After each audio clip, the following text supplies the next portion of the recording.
ये 9 मई वाक़यात में जो इमरान खान के ऊपर केस बनाया गया, क्या कहते हैं, उसमें क्या सच्चाई है? मतलब उससे इमरान ये खान 9 मई के ऊपर खान साहब ने अपना बयान जो है वो वाज़ेह तौर पर वहाँ पर GIT के सामने रिकॉर्ड करवा दिया था। उसमें उन्होंने ये कहा था कि आईन पाकिस्तान जो है हमें प्रोटेक्शन देता है, इस बात की प्रोटेक्शन देता है आईन पाकिस्तान के आप जो है एहतजाज कर सकते हैं।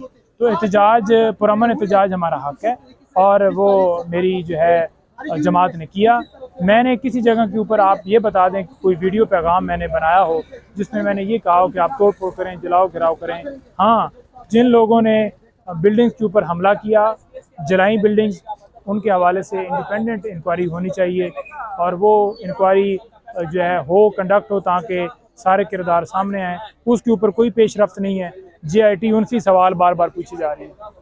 तो सर ये बताइएगा, बाकी जो खान साहब की जो रिलीज होना है खान साहब ने जेल से, तो सर वो कितना प्रोसेस में टाइम लगेगा? देखें, जो खान साहब ने रिलीज़ होना है जेल में, जो ही ऑर्डर आएगा पूरी हम उम्मीद करते हैं हम ऑर्डर लेके जाएंगे और खान साहब को रिलीज़ सर आज हो जाएगा कंप्लीट?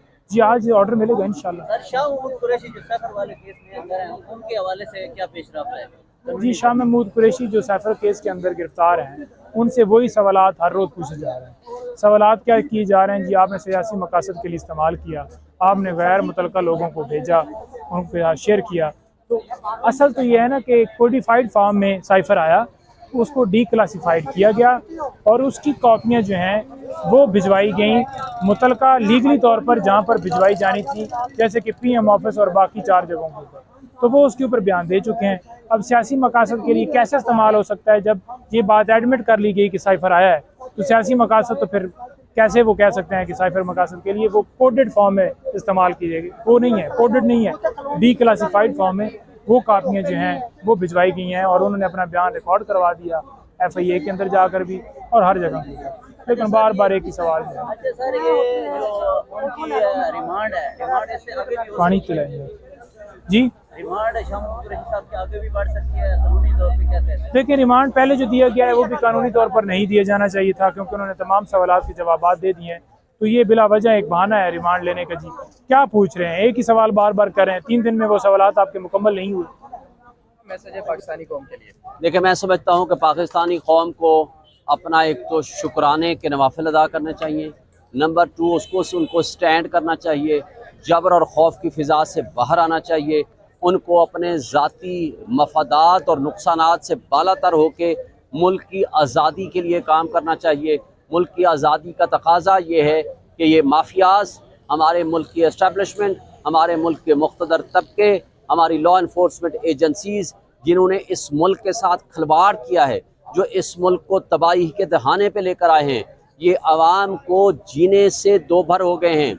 आज आपके सामने पब्लिक उठ खड़ी हुई है बिजली से, आज ये उठ खड़े हुए हैं तो इनको नज़र आ रहा है कि आवाम इनको मानने को तैयार नहीं है। $18 बिलियन मुफ्त मराहत देते हैं हम हुक्मरानों को, मिलिट्री एस्टेब्लिशमेंट को और सिविल ब्यूरोक्रेसी को और जजेस को और जर्नलों को, और ये सारी फोर्थ वेद ख़त्म होने चाहिए। जब जंग की हालत होती है तो हर एक ने कुर्बानी देनी होती है, सिर्फ अवाम ने कुर्बानी नहीं देनी होती। मैं कहता हूँ कि अवाम खड़ी हो, अवाम हक सच के साथ खड़ी हो, और इमरान खान पब्लिक की जंग लड़ रहा है, अवाम की जंग लड़ रहा है, आज़ादी की जंग लड़ रहा है। ये तो हमारे लिए जंग लड़ रहा है और हमारा फ़र्ज़ है कि हम उसके लिए स्टैंड करें। आप क्या समझते हैं, इमरान खान साहब कितने वक्त में जेल से बाहर आ जाएंगे या दूसरे केसेस में मजीद उनको लंबे अरसे के लिए अंदर रखा जाएगा? देखिए, पहली बात तो यह है कि आज ये जब उनको रिलीज़ कर दिया तो भाई 25 दिन जितना उनको जेल में रखा उसको कंपनसेट कौन करेगा? जब हमने पहले दिन कहा था आमिर फारूक साहब को कि ये इलीगल फैसला है, आपके फैसलों की खिलाफ वर्जी है, सुप्रीम कोर्ट के फैसलों की खिलाफ वर्जी है, इनको पहले दिन सस्पेंड करें, लेकिन क्यों नहीं किया? कहा कि हमने कहा अगले दिन रख लो, दूसरे दिन, तीसरे दिन, कहा 4 दिन के अंदर डेट आ जाएगी, सब आप लोग वाकिफ हो। पहली तारीख आई 17 दिन के बाद, और उसमें भी आपने देखा इलेक्शन कमीशन के वकील ने किस तरह डिलेइंग टैक्टिक्स इस्तेमाल किए। आज 25 दिन बाद आके जमानतें उनकी जमानत हुई है। बाकी केसेस में भी सेटल्ड लॉ है, he will be released with effect from the same date. जो 5 अगस्त को जो पोजीशन थी उसी पे बहाल होगा, क्योंकि जिन मुकदमात में जमानतें खारिज हुई हैं वो इसलिए हुई हैं कि जी इमरान खान मौजूद नहीं है, आया नहीं है, हाजिर नहीं हुआ। भाई हमने कहा कि वो तो हाजिर होना चाहता है, आप उनके लिए फैसिलिटेट करें, उनसे प्रोड्यूस करा लें। उन्होंने कहा नहीं, वो खुद आएंगे।